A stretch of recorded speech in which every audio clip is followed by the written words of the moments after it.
Hello everyone and welcome to Autism and Neurodiversity Coaching's Neurodiverse Universe podcast with myself, Ben Holmes from Autism and Neurodiversity Coaching. For those that have joined us before, welcome back. For those that are joining for the first time, I'll just explain a little bit about the company and what we do, and then I'll introduce the guests we have on today as well. So Autism Neurodiversity Coaching is coaching and training for neurodiverse individuals, training for businesses, public speaking. We have an online content library, and I like to get involved in other neurodiversity related projects as well. If you're interested, you can visit our website at www.autism&neurodiversitycoaching.co.uk. We also have a partner company called Autistic Army, so details will be on our website about that as well. So in terms of the guests we've got on today, so we've got Helen Pengelly, who is a ADHD and neurodiversity speaker, who does other things as well, which we'll get into in a second. So welcome, Helen. It's great to have you here. Hi, Ben. Thank you for having me on. No problem. So we're going to get started. So what we normally do is have a few sort of quick fire questions start off with, and then we'll sort of see where it takes us. Okay.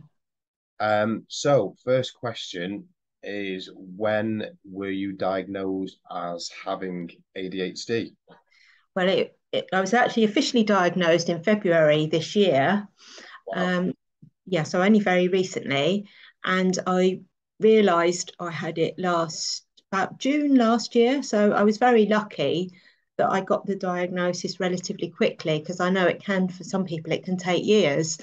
And it's a bit of a lottery, I think, where you live. I'm lucky where I live that we've got very good mental health services, and it all went through the NHS. I didn't have to go through Psychiatry UK, so which I had applied for, but the NHS one came through quicker. That's really, as you've said, it can, in some areas of the country, it can take years to get diagnosis for ADHD, autism, and other related conditions as well. So that's really good. What area of the country are you based? I live in Bognor Regis in West Sussex, down on the south coast. Right, we'll have to go down to Bognor Regis then.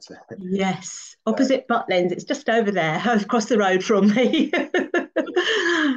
But I love living by the sea. Go down for a holiday and get a diagnosis at the same time. Yes, yeah. So you say very, very recent diagnosis. So I mean, we'll get on to what you do sort of for a living in a bit, but how long have you actually been doing what you do with the coaching side of it? Well, I got my coach accreditation actually about 8 years ago, and but having realised I've got ADHD and how my brain works, and always had lots of ideas, and so I thought, right, okay, now I understand that. I'm just going to focus on one thing, and I also teach meditation, and I've been meditating since about 2005, 2006, and realised how that has helped me. So I've decided I want to focus on that and the coaching for people with ADHD, because my doctor didn't recommend that I took medication because of the side effects, that it could raise my blood pressure. And I see really looking at other ways that you could manage without medication, or with medication. It's not going to do any harm if you're taking medication. I've had people accusing me of being anti-meds. Well, I'm not. It's a personal choice. And my doctor said, because I was 58 when I was diagnosed, and he said, well, if you've managed this long without it, and I realised a lot of the things that I do, the way I do things, are sort of strategies that I have to help keep me organised and not forget things. So I've got a whole toolbox that I can use, that I can help people with. That makes complete sense. I think I mean, we'll come on to that in a bit, actually, medication side of it, because I know it can be a very divisive subject. So we'll come on to that in a minute, because I find it quite interesting myself, actually. So in terms of getting diagnosed, I mean, you've touched on this a little bit already, but what would you say it meant to you? Did it sort of make your life better? Did it make any difference to yourself actually getting diagnosed? Did it sort of change your life in any way? Well, initially, when I realised I had it, I had to go through sort of in the process between realising that I was 99% certain I had ADHD and getting the official diagnosis. It was kind of like going through a grieving process and looking back over my life. Because part of the reason that led me to that realization was why certain things had always been a struggle for me. Why had I was always in the top sets at school, very bright, but I dropped out of university the first time I went. I did go back and get my degree in my 30s, but and then I was thinking, and I know it's not good to compare yourself to other people, but when I was looking at like my peers and my people I was at school with who'd had successful careers, and some of them are even retiring now, I'm thinking, well, why have they managed it and I haven't? I'd had as a lot of people with ADHD and other neurodiverse people, we've had quite patchy, sketchy career histories. And then I saw some stuff about ADHD online, and I thought, oh, this makes perfect sense. So I just took some time off. I thought, I'm not doing it. I need to practice my own self-care, because luckily, as I said, I've been meditating for a long time. I got lots of things that I can use to practice self-care, and also reaching out for support. I think that was one of my biggest lessons, was that I didn't have to do everything on my own, and reaching out for support doesn't make me a failure. And even if I need support in certain areas of my life, it doesn't detract from the fact, and this is because other people have told me this, I'm not bragging, that I'm a great coach, and I do, and people have sort of praised me for my guided meditations, and it helps them feel calm and things like that. So, but because I struggle in other areas of my life, it doesn't mean that that I'm not a great coach. And I think that was then help and understanding why I find certain things challenging, and putting support in place for those things, because obviously ADHD is like, we have an interest-based brain. We like to do things that we're interested in and that we're good at and that bring us satisfaction. And then I can get support on the things that I don't enjoy, or that I don't really, it's not that I can't do them, but I don't want to be spending my time and energy doing that. And I think, and having the diagnosis, I can then, it's like, I feel like we're not at the place yet where it'd be nice if everybody could just be accepted for who they are, but at least that then it gives you that justification. Well, this is why I need support in these areas. It's not because I'm lazy. It's because I genuinely have trouble doing these things. No, absolutely. No, I agree with all that. It's, as you said, one of the last bits you said there, we're not quite at that point where everyone's accepting of ADHD. And until we get there, it's still going to be a lot of hard work for us. In fact, I was watching a TV show last night, and well, actually, I wasn't watching it. I was just channel flicking, and someone, I can't remember what it was now. It's one of the reality TV shows I don't really like a dating show or something like that. Anyway, and I think one of the partners said to the other, I think you've got ADHD. And he was really upset about it, and took it in the complete opposite way to say how I would take it. And they made a big thing about it, like she had to apologise for saying that. And I think that in itself tells me a lot about where we still are with understanding of ADHD and acceptance. Yes, and all neurodiverse conditions and autism and everything as well, because my oldest son is on the autistic spectrum. I've got my youngest son, though he's not officially diagnosed. We think he's definitely got ADHD as well, and they're okay with that, because then it's like understanding more about who you are. And I think because when I think that's how my meditation practice helped, because when I realized, I was certain I had I just became curious. It's like, oh, because I used to be a teacher, and so all I knew about ADHD was the stereotypical thing about hyperactive boys. And I'm thinking, well, I'm not like that.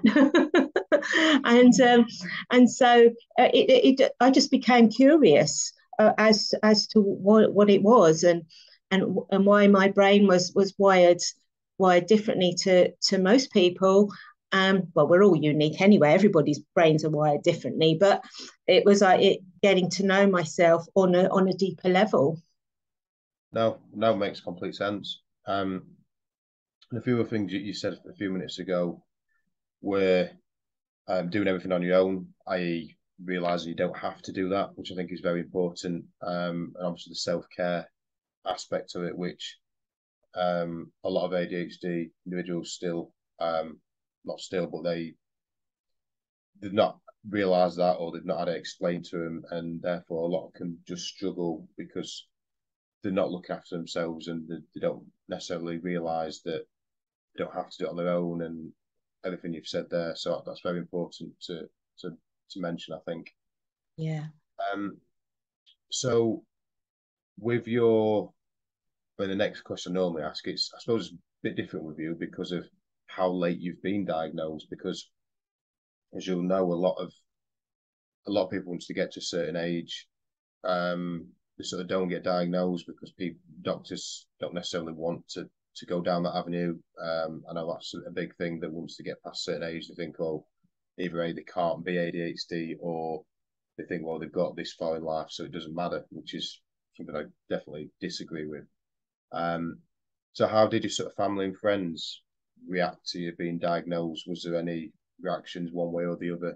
Well, I'm coming out very slowly.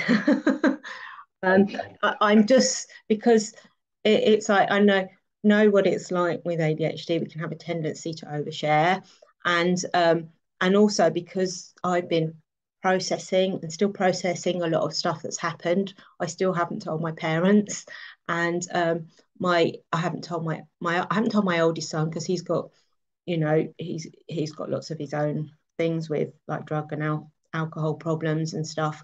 But I've got three sons, and the younger two know.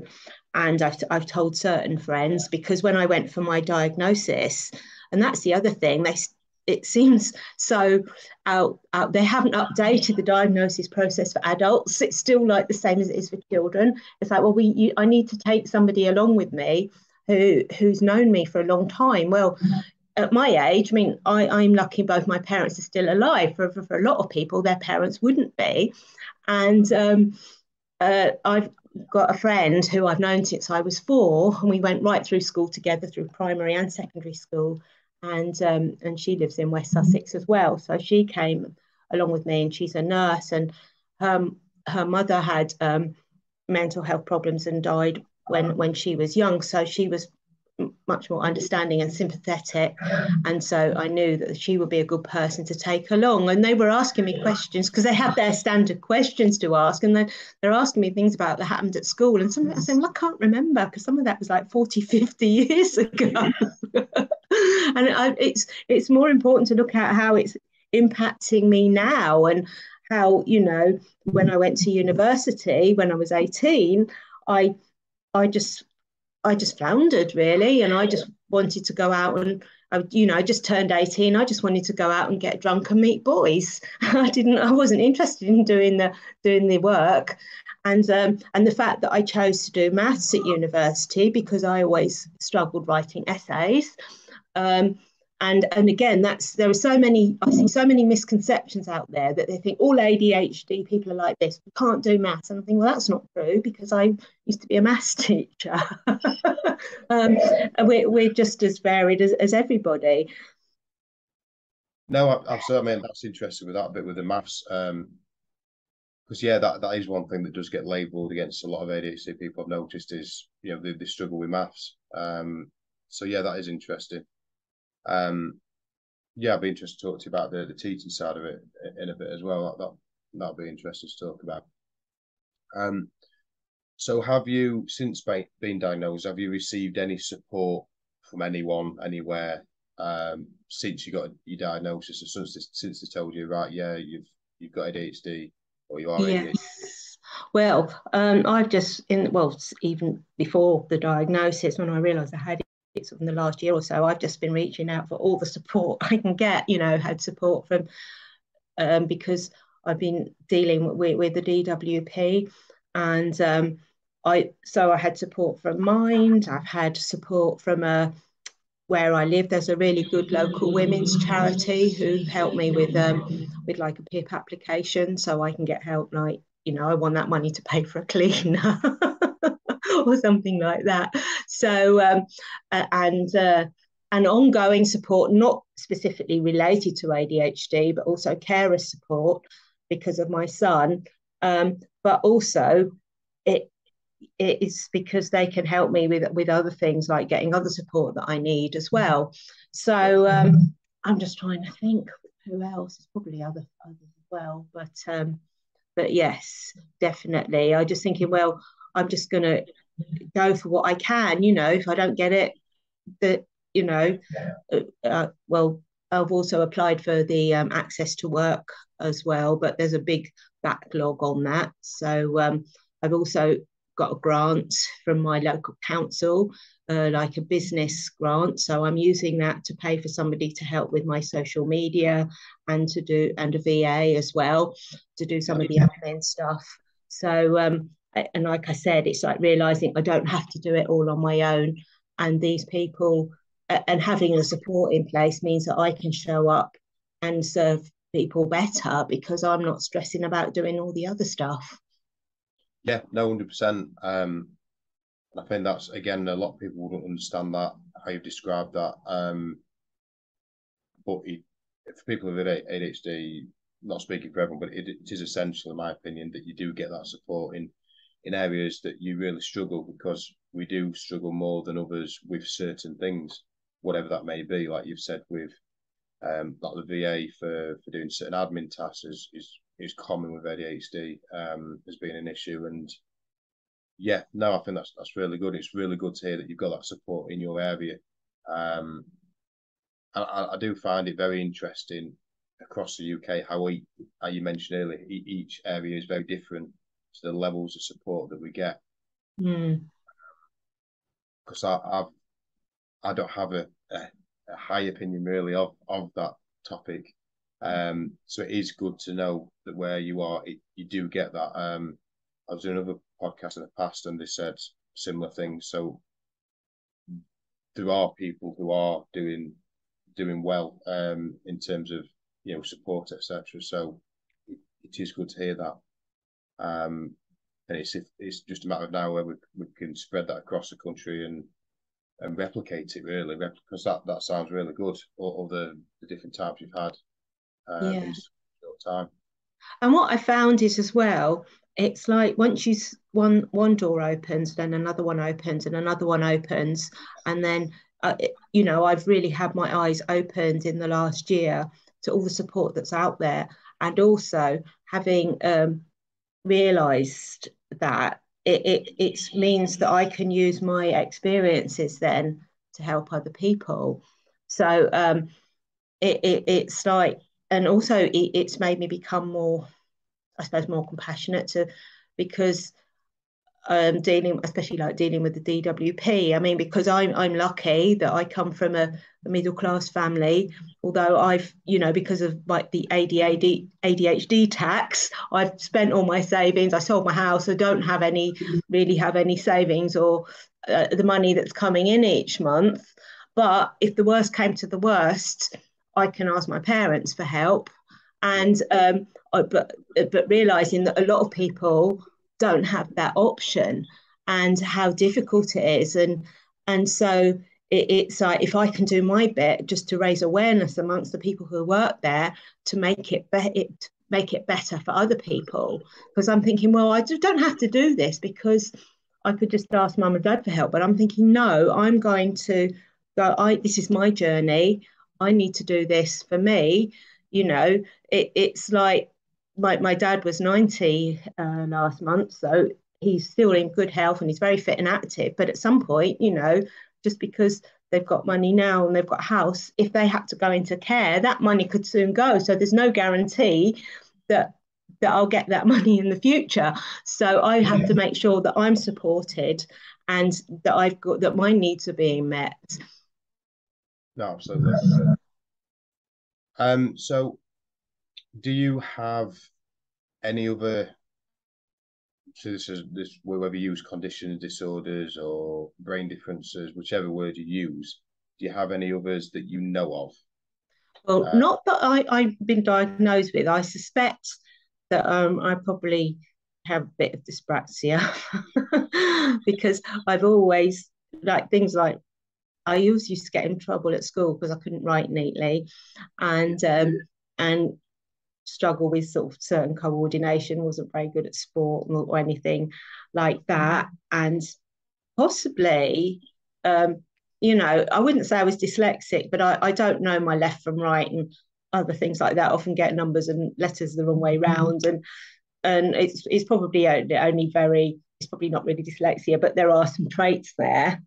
And also not related to the brain, but I also have celiac disease, which I was diagnosed with in 2003. So I say I got all the family's weird genes. They gave them all to me. No, that's interesting.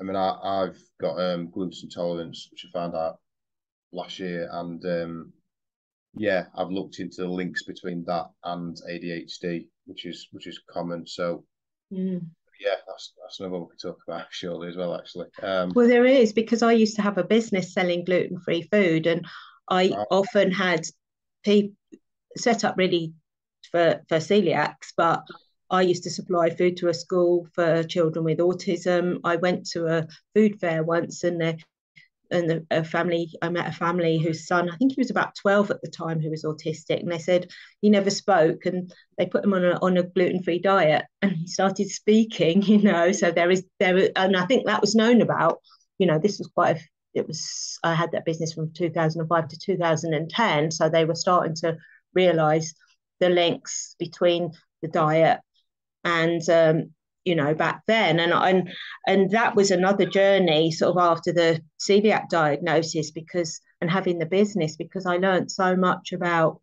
nutrition, about the food industry, how food is produced, and how it was like when you were diagnosed, it was like, oh, here you go, then you need to have a gluten-free diet, eat gluten-free bread instead of ordinary bread.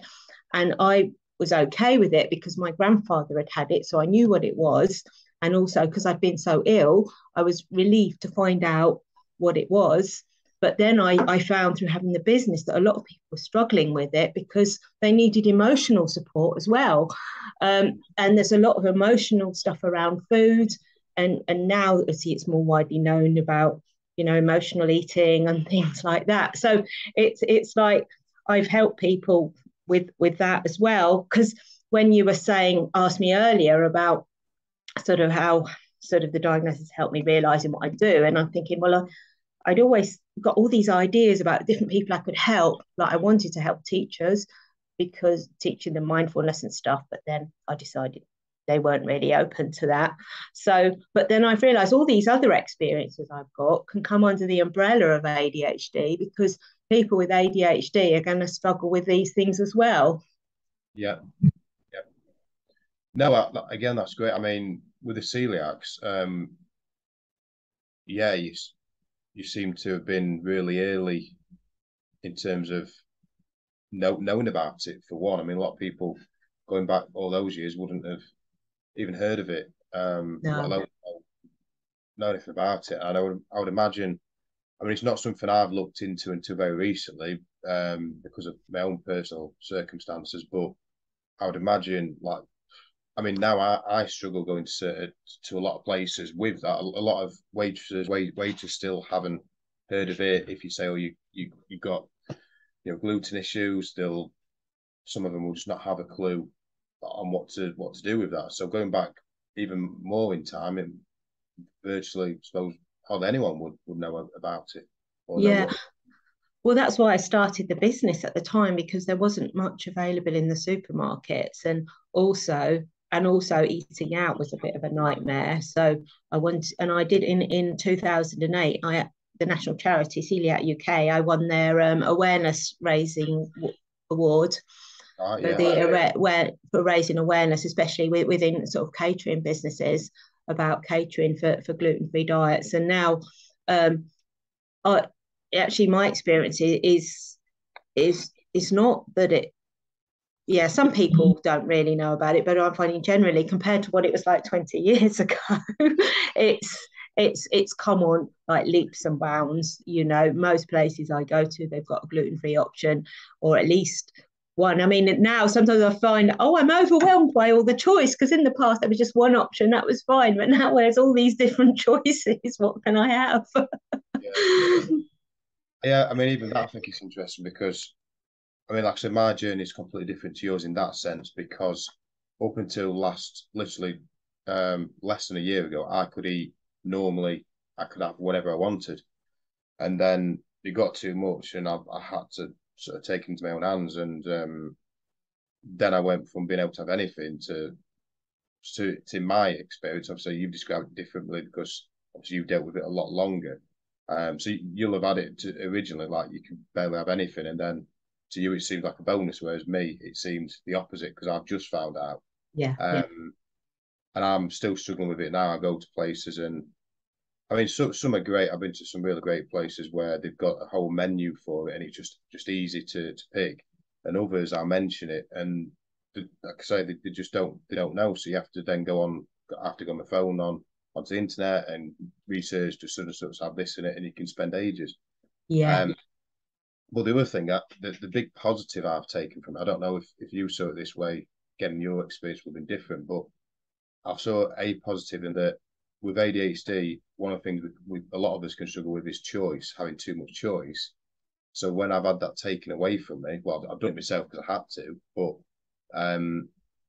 it's actually helped me because rather than thinking, well, I can have all this rubbish food like jammy Dodgers, pizza, crisps, whatever. I can't have a lot of that stuff now. So it's helped me eat healthier by default anyway. I don't know if you found that or not.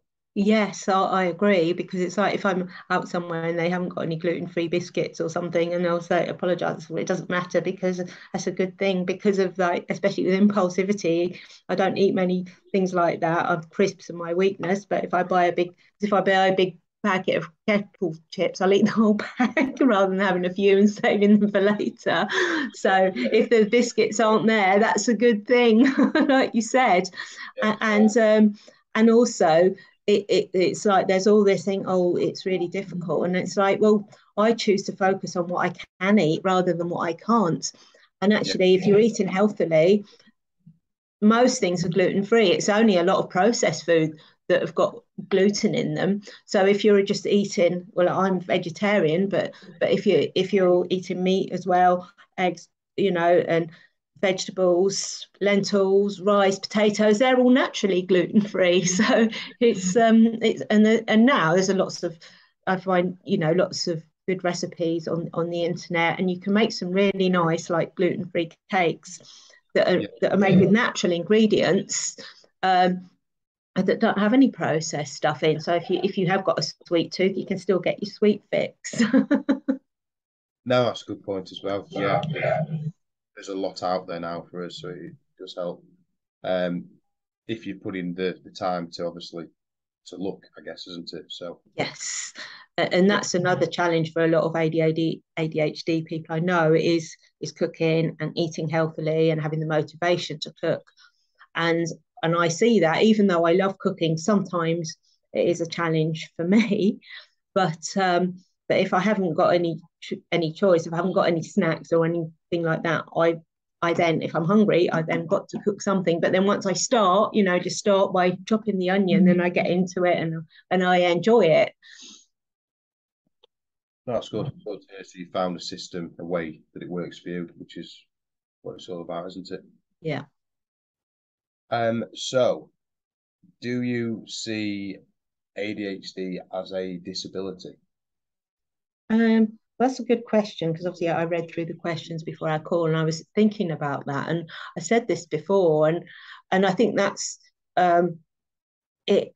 The only reason at the moment, really, it's a disability. It's like we said before, it's about not being accepted, and that's, you know, part of the problem I had with the DWP. I had to go for a capability for work assessment or something, and because physically I'm fine and I'm healthy, it's like they don't see my other struggles, because when you go out, and you know, you've probably heard about masking and things like that, because we feel this sense of shame if they saw my messy kitchen or that my garden, you know, if they saw the grass is like that long. But when you go out, you know, you dress up, you look presentable, so they don't see what it's like behind the scene. Now, in true ADHD style, I forgot what the question was. No, it's right. So it's about whether it's a disability. Yeah. So although, you know, and also at that time I was having a lot of challenges with my mental health. I still do at times, but not as bad as it was last year. And I think that's the thing, you know, about hidden things. I mean, you could also see, like, in some ways, celiac disease is a disability, because anything where you need special adjustments. But I think at the moment, because I don't have any like physical disabilities, I'm able-bodied.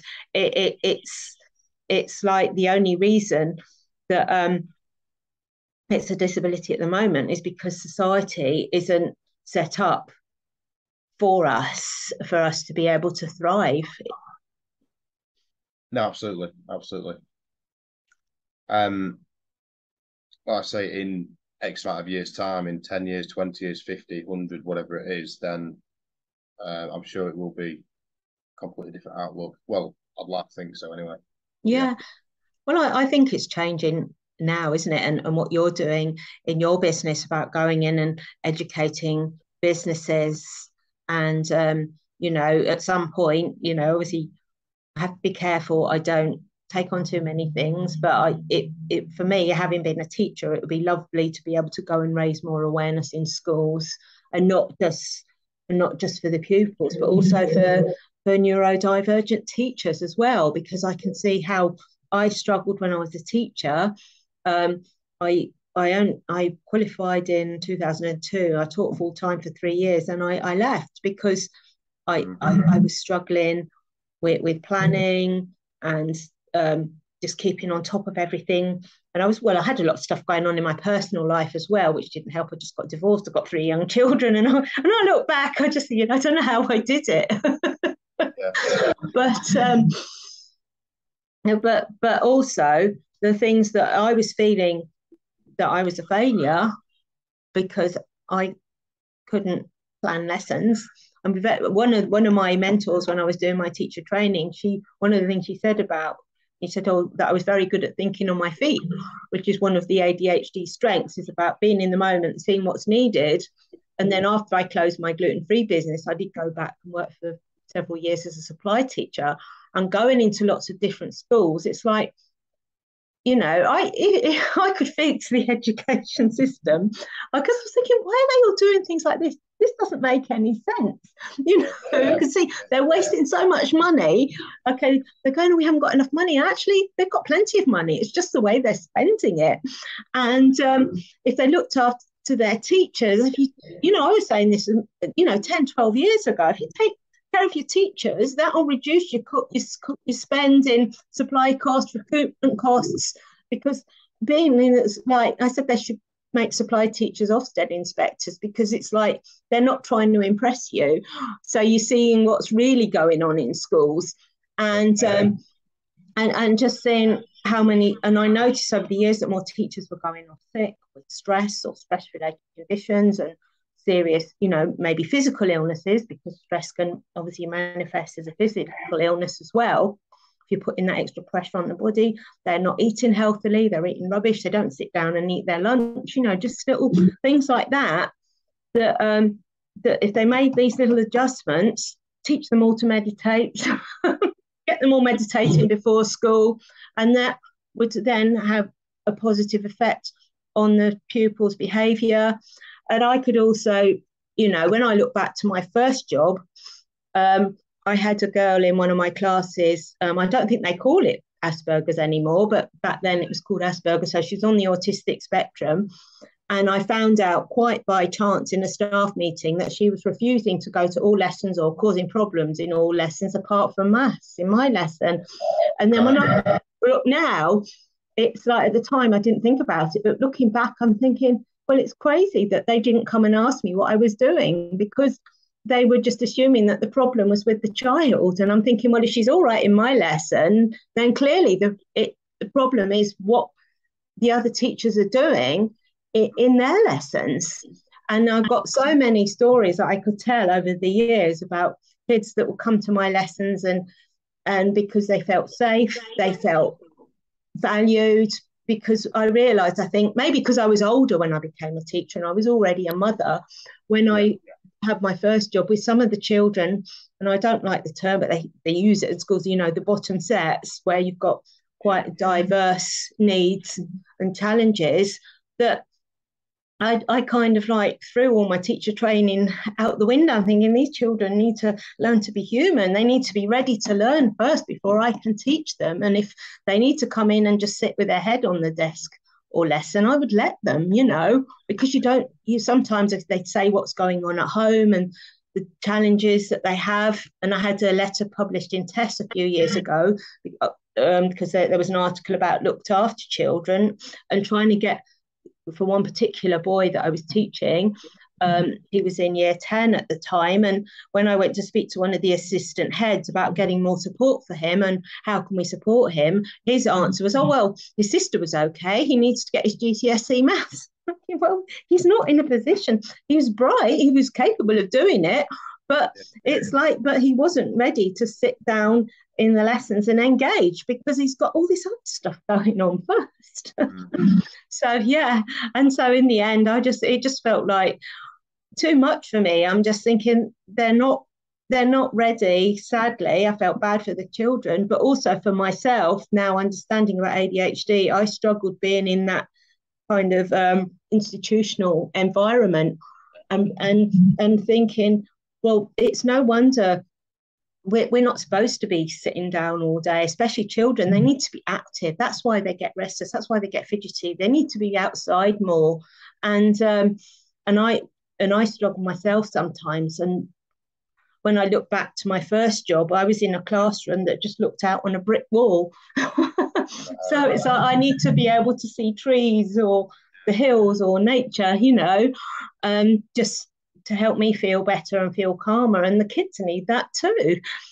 Yeah, psychologically, I guess that could be really hard if you need to get outside anyway. Then you look outside, you see this brick wall, so you might feel imprisoned and sort of boxed in, I guess. Yeah. No, that's another very interesting topic. Think about the whole education thing. I know there's a lot of things being said about the whole education system in general anyway, but when it comes to neurodiversity in particular as well, it's just the steps are being made to improve that, but obviously it's still generally, I think, a long way off. There's so many things, like trying to think of some examples. Like one would be attendance, I guess. Some schools have like attendance awards or equivalents of that. And I know a lot of neurodiverse parents who are ADHD or autistic have been saying that's completely wrong because you're rewarding people attending. So if people need days off for mental health or whatever, then they're getting punished for actually taking those days off by not getting stickers or stars or trophies, whatever it is. Yes. So yeah, there's a lot of things that still need to be addressed, I guess. Yeah. I mean, it takes time, you've got to get that critical mass of people in education who have got enough self-awareness, and we're not there yet, but it'll come. But it's just I just feel for the kids, and I did find it overwhelming at times, but in the end, I just thinking, like when I was working as a supply teacher, if my mantra was, right, today, if I can just make a positive difference in the life of one child, I've done a good job, because you don't know how far then that will ripple out. If I can do something like a child who's struggling, I can make that child feel good about themselves, or help them to feel good about themselves. And because one school I worked at, I was doing a maternity cover, so I was there for a few months, and I had a group of children who had a lot of issues and a lot of stuff, and it was like, a girl turning up late to the lesson because she's been smoking, and then it's like, well, I'm not going to punish her, because she's already punishing herself, and we need to look at why a 13-year-old girl is so stressed that she needs to smoke, instead of punishing her for having a cigarette. It's like, that's not going to work. And at the end, when I left that school the last day, they all wrote me the most beautiful notes, and it just made me cry. And you said, see, these kids are nice kids. It's just the way you treat them. That it's like they're just behaviours, just and their way of communicating.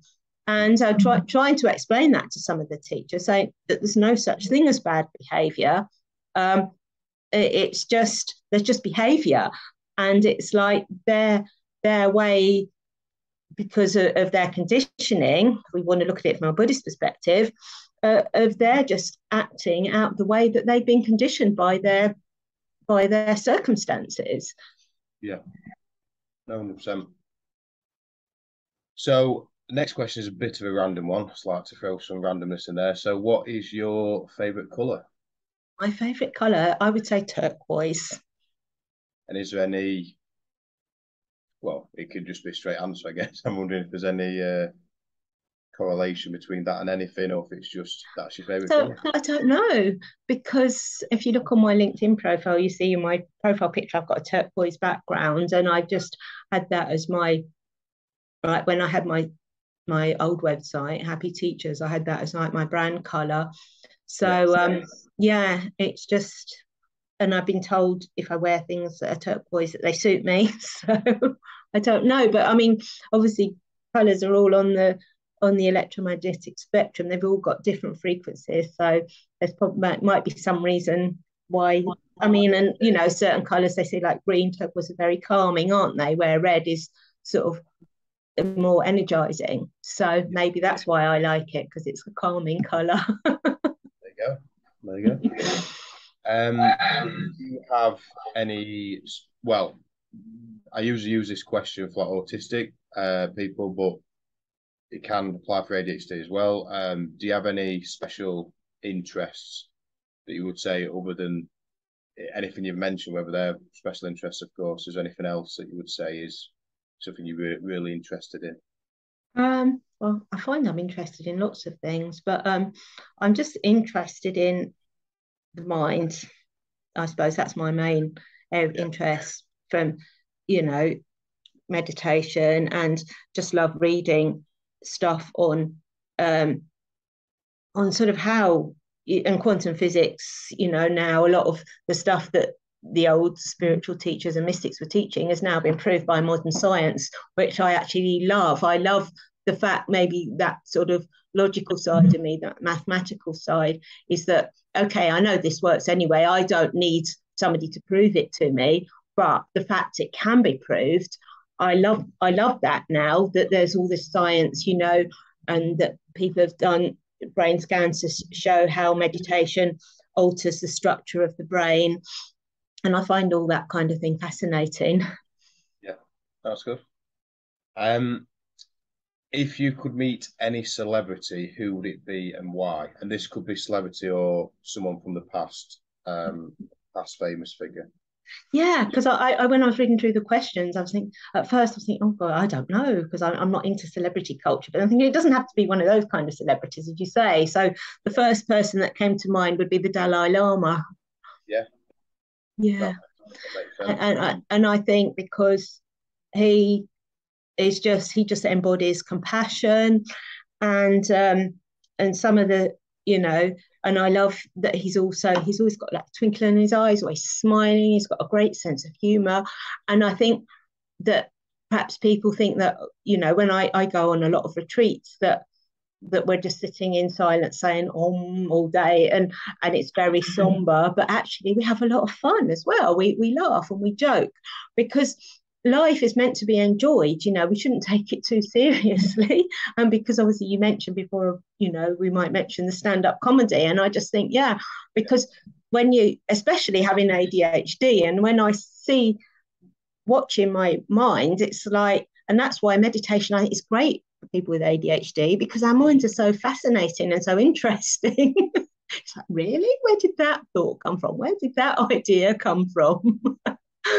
and I think, the way, I mean, obviously he's had a lot of challenges in his life, being sort of banished from his own country and being invaded by the Chinese, but he still, like, he doesn't bear any ill will or resentment to the Chinese people, because he can see that doesn't achieve anything. And he said, if all children in schools were taught to meditate, all wars would stop within a generation. And I can see, I didn't discover meditation until I was like in my early 40s. So imagine if I'd have just been taught that when I was at school, how different, things might have been.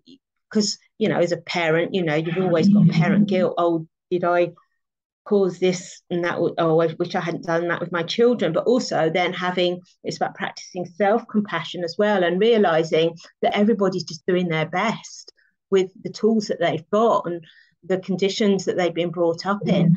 And I think, even Putin, it's like, he's obviously a deeply troubled man. We don't know what's gone on in his life, and we're not going to solve the war by hating him.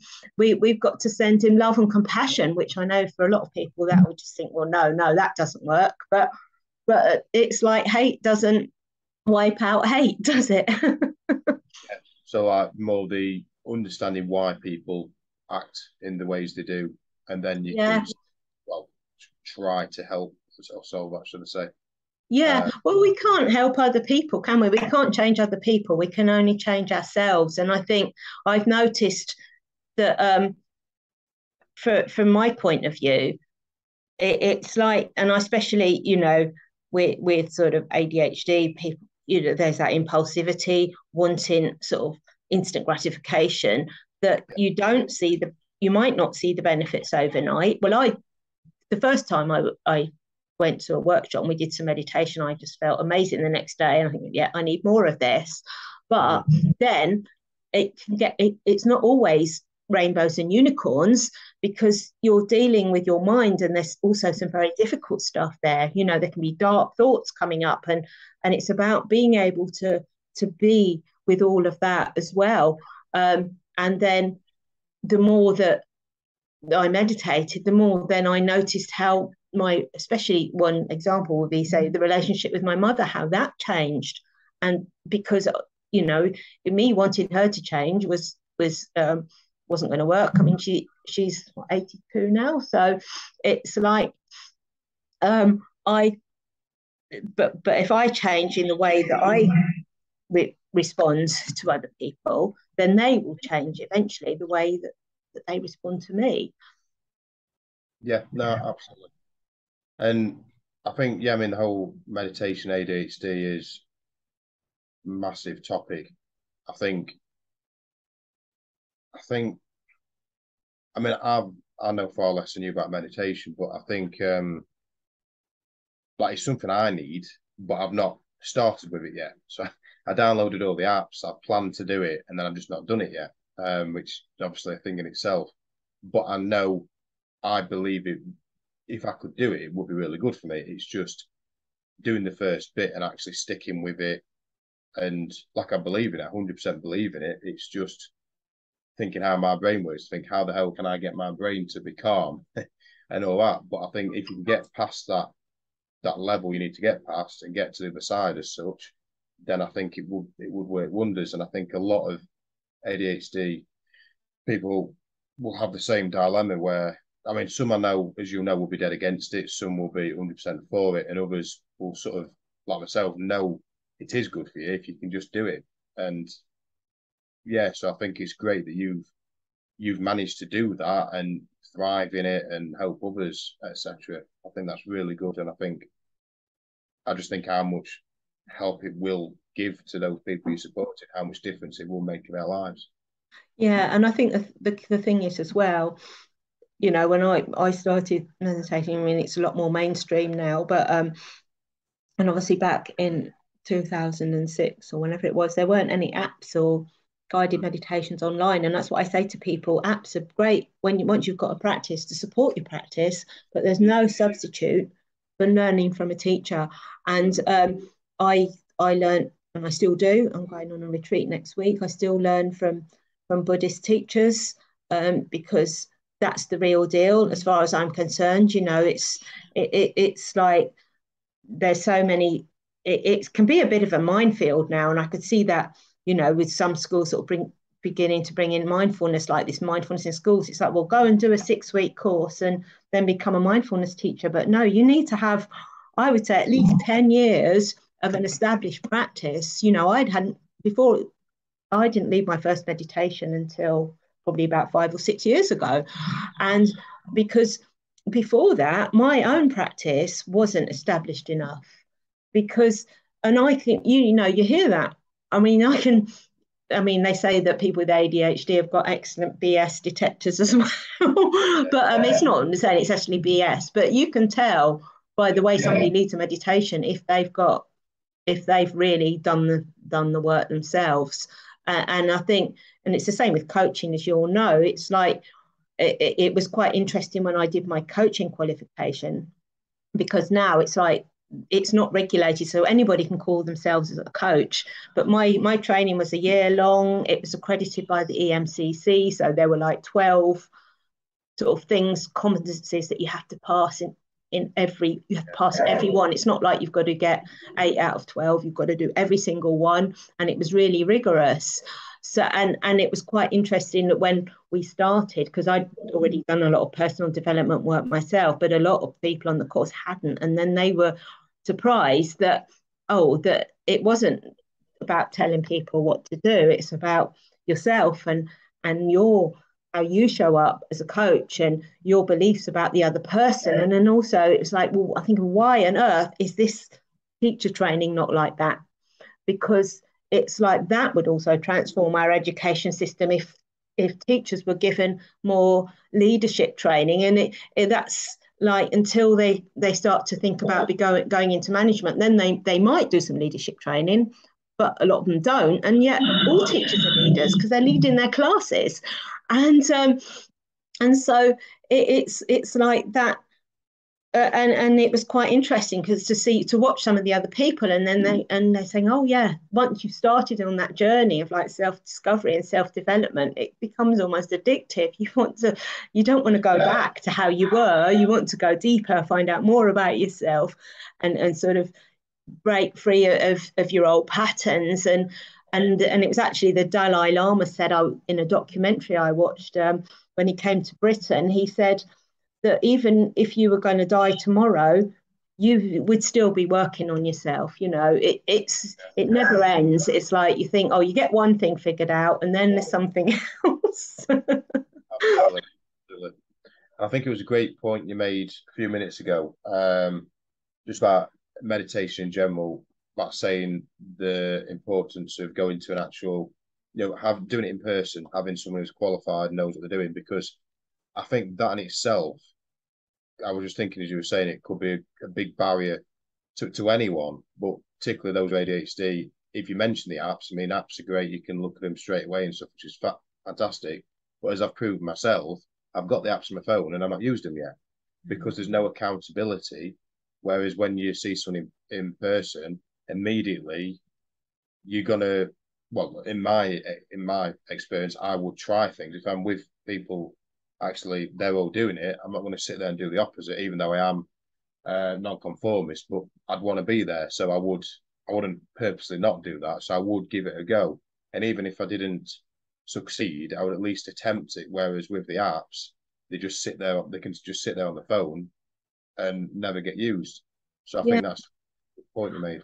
And also, you get feedback as well. You can ask questions, because one retreat I was on about 10 years ago, and he's a Buddhist meditation teacher called Kamala Sheila. He's in his 70s now, and I think he wrote a book probably back in the 1980s about meditation. He's a very experienced and respected meditation teacher, and I was having that one-to-one with him, and it was the first time I'd been on some weekend retreats, but it's the first time I'd done a retreat that was a week long, and I was really feeling, people that were a lot more experienced than me, and I was thinking, oh, what am I doing here? I shouldn't be here. My mind's going off all over the place, and I'm having trouble sitting still.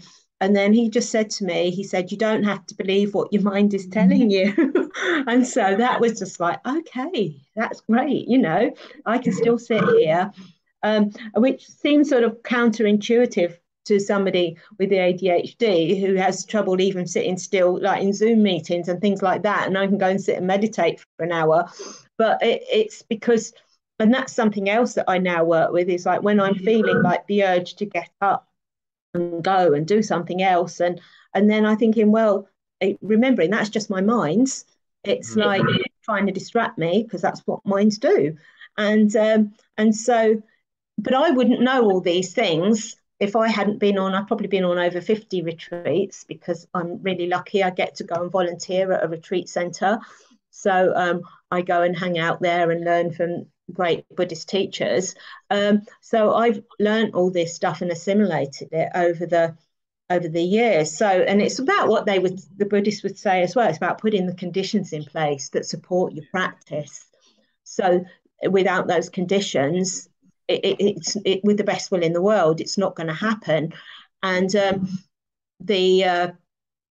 also lucky. I've got a Buddhist monastery not far from where I live, and you can go up there for the day and go and meditate with the monks, and that's an amazing experience as well. But the retreat center I go to is it's owned by the Triratna Buddhist order, and the guy that started that, he was in the Second World War, and then he went off to he was in India, and then he didn't come back, and then he went and learned to meditate and became a monk and everything, and then he brought it back to the West, but also making it more accessible for Westerners, where it's not so much part of our culture.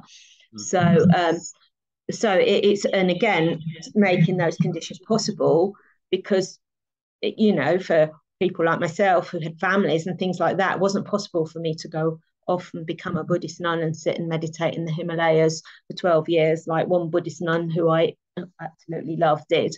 But it's about bringing it into your everyday life, and for me, my daily life, everything that happens is my practice. Life is a practice. And like when I was a teacher, especially like when I was working in a really challenging situation, it was like it wasn't like, oh, let's run away from this. It's like, okay, this means I need to up my meditation practice. And that's another thing that I see, that people say, well, I can't, because I was running some meditation classes locally, and then I get, oh, I can't come this week because my mother's died, or my dog's ill, or something like that. And it's not, I'm not saying this to be heartless or anything. It's like, it's at those times that you need it more, because when I learned to meditate, that was when my oldest son, he was about 16, 17, and he was starting to get into drugs and alcohol and stuff. And there was something in me that kept going, because I knew that this would help me with that, and to deal with the situation, and also, again, like we said before, the carer support group taught me the importance of self-care, because if I didn't take care of myself, I've got, he was my oldest, I've got two younger sons that I still need to look after. I'm no good to them. Yeah. No, 100%, definitely agree with that. Because the whole point of what you're doing is to improve yourself, your self-care, etc., and then when you're on times where you absolutely need that, people then don't use that, so it's kind of counterproductive. So yeah.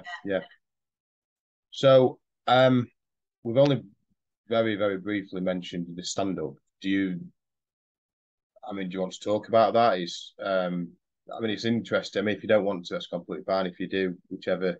Yeah, Well, again, that was an ADHD thing. I look back, it was like an impulsive thing. It was, and it was. I can see that it was a way of dealing with a bit of rejection sensitive dysphoria, because there was a kind of a dating situation, and and he disappeared, and then I just started to, and then I was just kind of like seeing how he was acting, how I was acting, and I just thought, actually, this is really funny.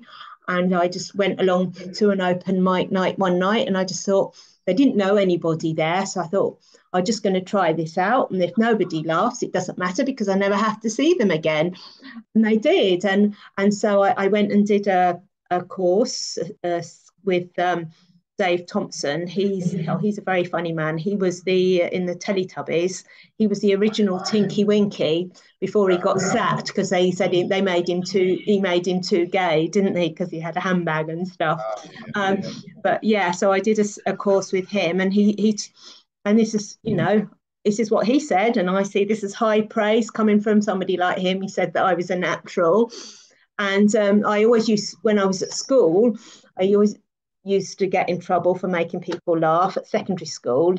But again, that was more of a protection mechanism because of not having been diagnosed with celiac disease. I was very small, and I went to an all-girls school, and some of the big girls would like pick on me and bully me. So if I made them laugh, then they wouldn't beat me up, And also a way of, it was a very strict sort of like all girls Church of England school, and it was boring, so it was like a way of livening up the days. And I can't remember who said it. Was one of the people that write about ADHD had said, oh, that a lot of people with ADHD are the recovering class clowns.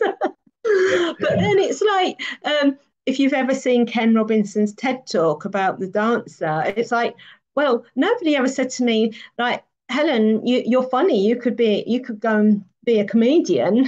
So like, no, you've got to sit down, do your work, and go and do something sensible like maths. Well, nobody told me I had to do maths. And my other passion at school was music, but like the creative things like music, comedy, they were seen as like just something you did on the side, and so and it was a great, and also it was great for my own sort of personal growth as well, because when you're up there, you have to be vulnerable.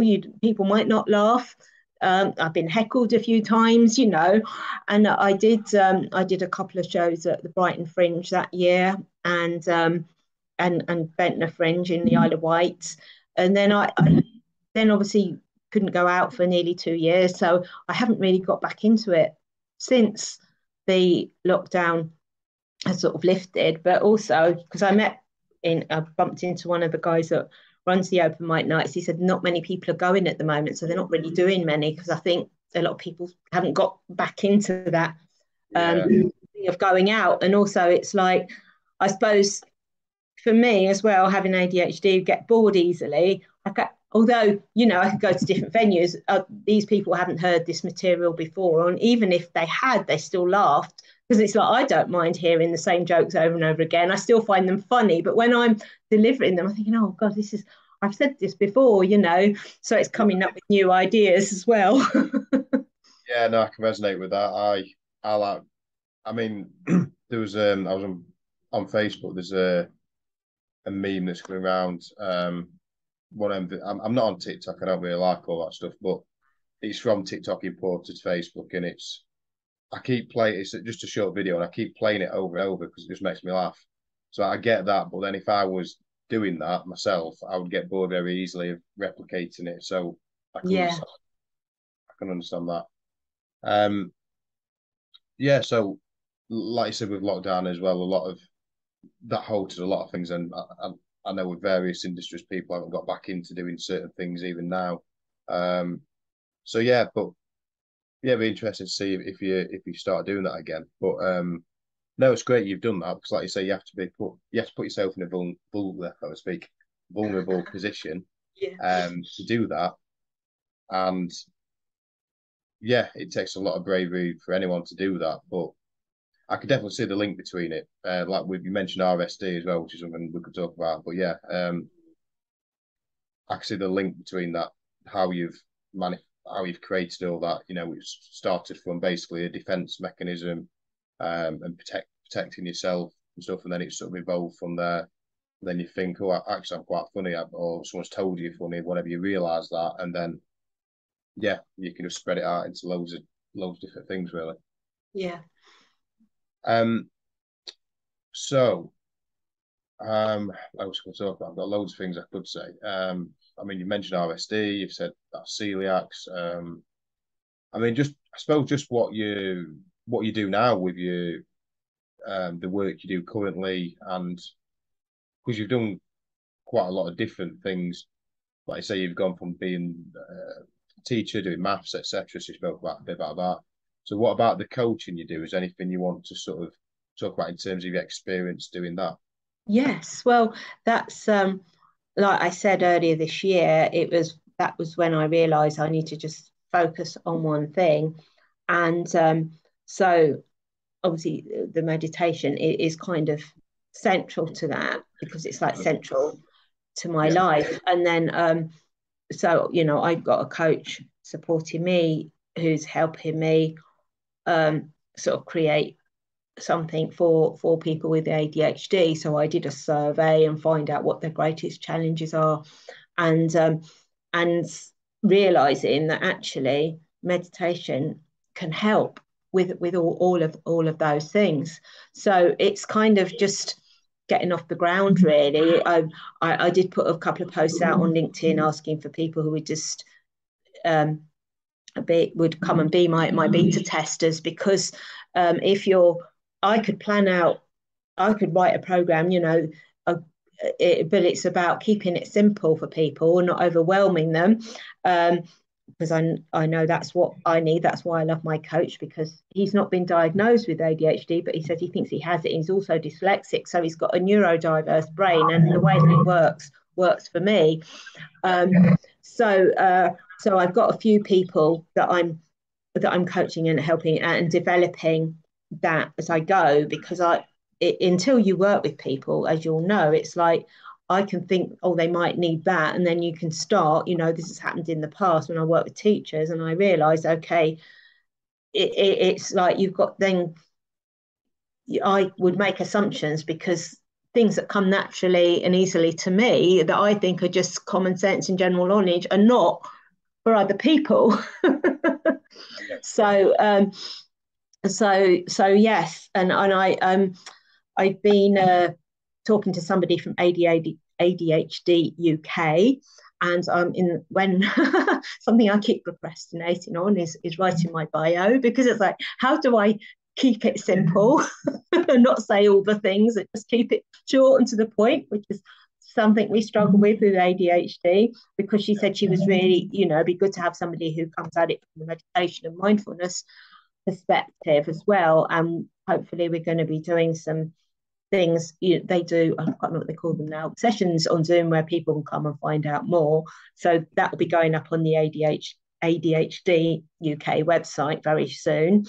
And yes, so and then my goal next year, I want to start running retreats for people with ADHD, because there's nothing like that out there. And because that's something I could do standing on my head, having been on so many retreats myself. Oh, have you frozen then? But sorry, I think you frozen a little bit then. Sorry. Oh, sorry. Yeah. Right. So at the moment, I'm coaching people online, and learning about what their challenges are with ADHD, and then as I learn this, eventually I'm going to I'm putting together a program, because it's like that people, which will be a group coaching program for people with ADHD and learning to meditate and manage their challenges in life, whatever they are, because we're all unique. But at the same time, we also have, there's a lot of common challenges like procrastination, organization, getting motivated, completing what you start. So, and I know for myself that that's why I have, a coach has to have a coach. So that's why I have coaches, because they help me as well. And I think that can be a bit scary for people sometimes, especially if they've never invested in themselves before. But if you want to get forward in life and you want to achieve something, or you've got a certain goal, or one of the guys I'm coaching, I said, what do you want to get out of our coaching? And he said, even if I just get to know myself 1% better. So that's, if it's as simple as that, just being able to live. I mean, for me, it's like just learn to be happy with whatever it is going on, and not being swayed by your emotions. I won't talk about it now, but one of the other things I do is EFT, emotional freedom technique, which is great for managing emotions, and it really works really well for ADHD. And the meditation, obviously, for managing the emotions and becoming less reactive and not being a slave to our minds. Yeah, that's interesting. I think there's a hell of a lot of things you mentioned there that we could go into in loads of detail. So I'm just trying to think which is best bit to talk about, really, because like I said, there's so much we could do, but we haven't got the time to talk about it all, I guess. So just looking at some of the things we spoke about. So I mean, don't need to spend too much on this. Just the whole medication. I put medication versus meditation, I guess, but it's not exactly like that. But so you said earlier, I think you was, I don't know how to word it, but kind of against it, but you understand why people do it, and people have got a choice, etc. Because I'm very much of the same opinion, really. I've never had medication myself, and I don't intend to.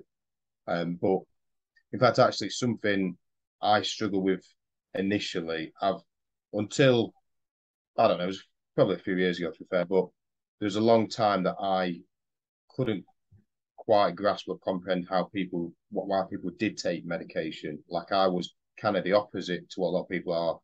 A lot of people, the doctors say, right, take medication, and say, okay, and they take it. Whereas I was always resistant to that, always from birth, resistant to it. So I've come on a full circle of understanding why people do it, etc., etc. So I just wondered if you wanted to add anything on that. I mean, you don't have to; it's up to you. Yeah, like you say, I wouldn't actually say I was against it, because like I said, I think I said before, I don't know whether it was in this or whether when we were chatting before the interview, but it's a personal choice, isn't it? Everybody's like yourself. In the past it was like, oh, all drugs are bad and things like that. But then you just can't learn to be just more compassionate. And if people need that and they find it helps them, then who am I to judge? It's their personal choice, it's their journey, and I know I'm in a few ADHD groups on Facebook, and people are even on the medication. It's like eventually that wears off. And for me, I'm looking at it from a Buddhist perspective, where nothing is permanent. It's like, and nothing can bring us lasting satisfaction. So it's like, it depends. What's the intention behind taking this medication? Is it because you think all your problems are going to go away? It's a bit like with all the COVID stuff. People think, oh, once we get the vaccine, life is going to be rosy. Well, no, there's always going to be challenges, like a new variant or whatever. There's illness, sickness, and death is part of life. You're never going to eradicate it. So it's about just being with whatever's happening and just being happy within that. And for me as well, and and I'm not saying this to be sort of preachy or judgmental, this is just my view, it's my personal opinion, and I know a lot of people wouldn't agree with me, but with some medications, not all of them obviously, but say with things like drugs for mental health and ADHD, well, I don't see very much distinction between that and, say, recreational drugs if it's changing your mind. Because there was part of me that because one of the Buddhist precepts is about not taking intoxicants. Now, it's not a commandment, like you shouldn't. It's just like our intention is not to use them, and we're working towards eliminating them from our life.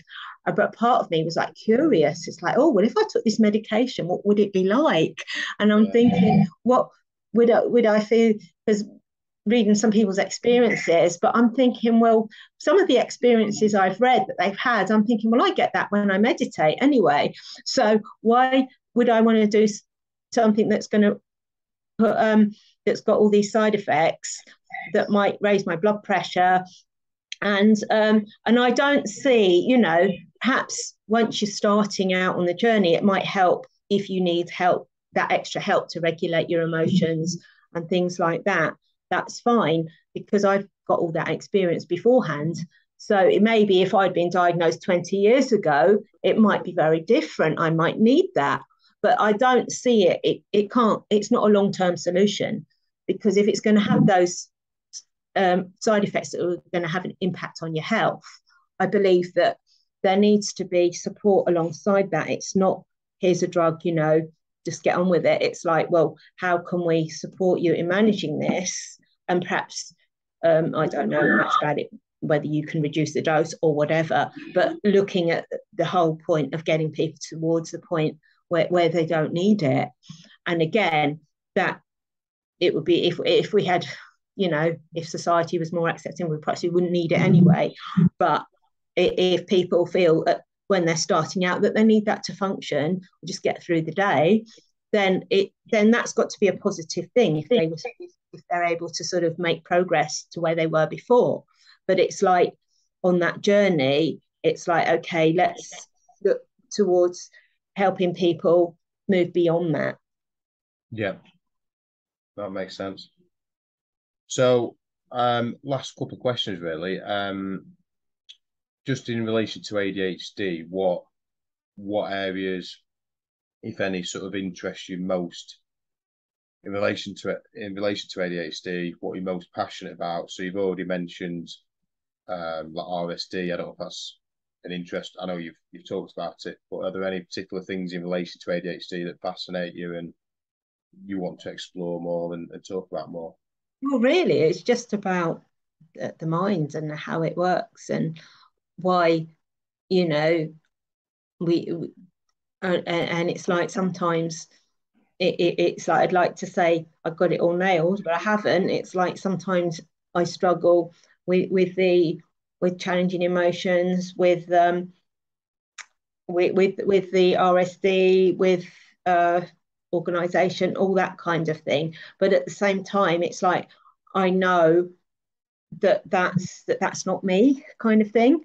And so it's like that more about, and how I can help people as well see that, and also while I'm working on myself and finding ways to sort of better myself and help other people as well. I hope that answers your question. No, it's fine. It can, you can say whatever you want. So you could have just said you could have said as little as much as you want. It's completely fine.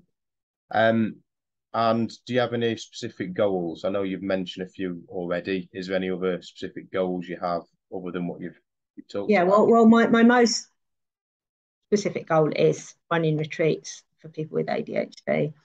But it's like at the moment, I don't know how that's going to happen. I'm just putting it out there to the universe as an intention, and just work towards that. And at the moment, I'm just focusing on helping people, building my program, and because that really gets it's like, you know, the things that light us up, that get the dopamine going. It's coaching people, teaching them how to meditate, leading meditations, and talking about things that I'm passionate about.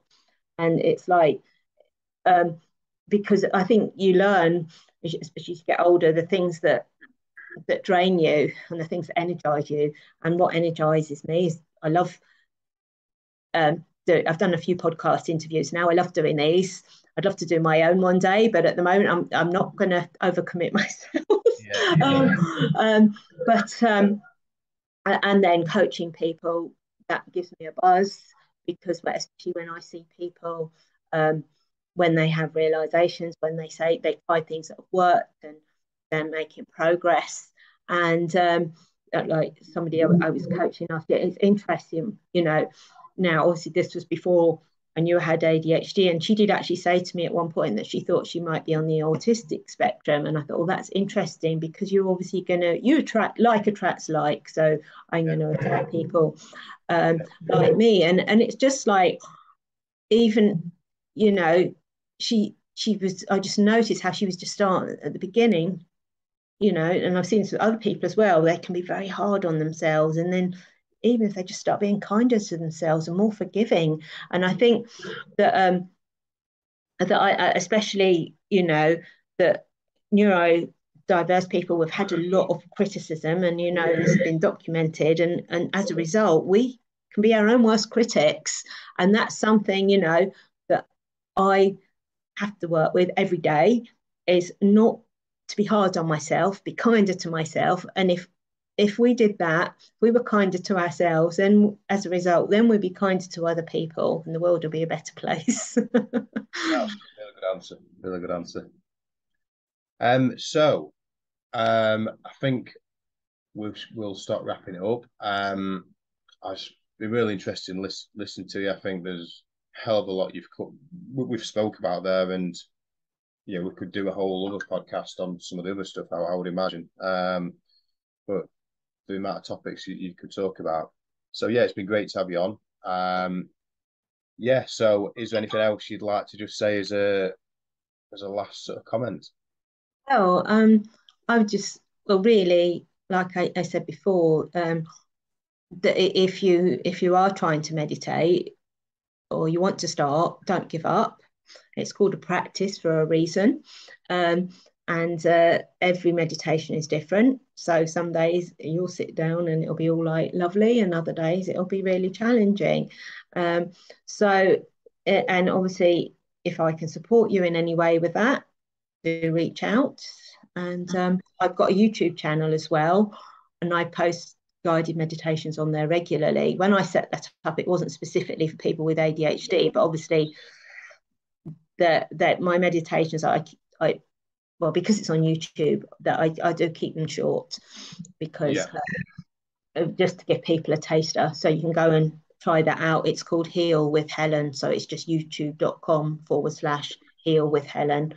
And there's loads of guided meditations on there, and a few EFT tapping meditations. That was one of the things I started doing, you know, ADHD, and then stopped. I meant to do them weekly, but I'm just being kinder to myself, and I'll build up. I'm focusing on doing the meditations, and then I'll start, once I've got more support for me, I'll start putting some more EFT ones, which is really great when you're with RSD. It's brilliant for that, or any, you know, when we're feeling things deeply, we're feeling strong emotions, to be able to just tap. It's like it's tapping on the acupressure points. And again, it's got all the science behind it. It's not woo-woo. They've done brain scans to show how it helps release, you know, emotions, and or whatever it does. I don't know. I'm not the scientist, but it's out there. Yeah. No, brilliant. No, I had a look at your channel earlier, and yeah, so you've got quite a lot of content on there. Yeah, so feel free to check that out as well. So yeah, it's been lovely having you on the podcast. So thanks for coming, and thanks everyone for listening, and we'll see you next time. So thanks everyone. Yeah. Thanks, Helen. Thank you. Enjoy.